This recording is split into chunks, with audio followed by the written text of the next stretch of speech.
Hello and welcome to my second Grand Theft Auto track spotlight.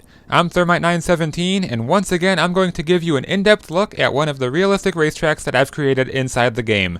Today I'm at the historic Vinewood horse racing track, but you might have noticed it looks a little different. This is now the home of the Vinewood Roval. A roval is basically a road course that utilizes a portion of a traditional oval track. The circuit packs a variety of corners into its relatively short length, so it should go without saying that it can get pretty tight in certain areas. Expect to see the most action in the Casino Chicane, the slick and technical Turn 8 complex, and the appropriately named Kink from Hell. Before I take you for a lap, let's take a look at the story behind the state-of-the-art facility. The idea for the Vinewood Roval came to me as I was falling asleep one night, as many good ideas do. I made it my goal to combine the best of the horse track and the surrounding area. I got some sections of the track planned out fairly quickly, but putting it all together was the hard part. I knew I wanted to use the road that went into the infield of the oval, but I wasn't sure how to get back out on the other side.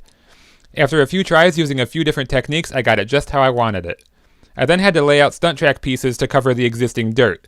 I originally wanted to leave the dirt alone, but it wasn't as fun to drive on as I thought it would be. As with all my tracks, after making sure this one was functional, I used the remaining prop space to make it more visually appealing. This is an upscale area of town, so I had to reflect that in the design. The track has had a few slight changes since its completion, mainly for driver safety, but the layout itself has stayed the same. Now, it's time to take a lap around the Vinewood Roval. I recommend the sports class for this track. It's tight and technical, but it also has some areas where you really need that horsepower. Alright, so as we head towards the line, we are going backwards down the horse track. Turn 1 is actually named Horse Feathers after the classic movie. It's the name of a fish. Is it Mary? That's no fish. She isn't. Well, she drinks like one. Brake around the 10 marker, it's a sharp left hairpin, very easy to slide through it. Then it's a slight left-hander which leads into the Casino Chicane. You have to go full throttle here to be competitive, but there is no room for error. Yeah. Oh! Whoa!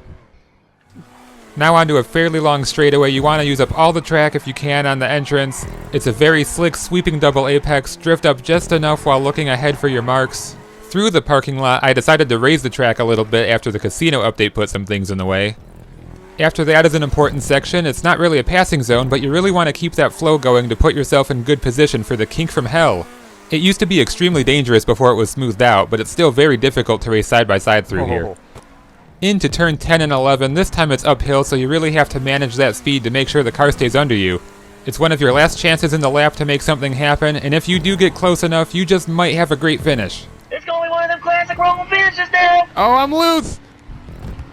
So, oh man! Oh man, we gonna get... Oh! Oh man! As I come back to the line, lap times should average around 50 seconds depending on the car. But that does it. This has been another GTA Track Spotlight. Thank you so much for watching, and I hope you enjoy racing at the Vinewood Roval.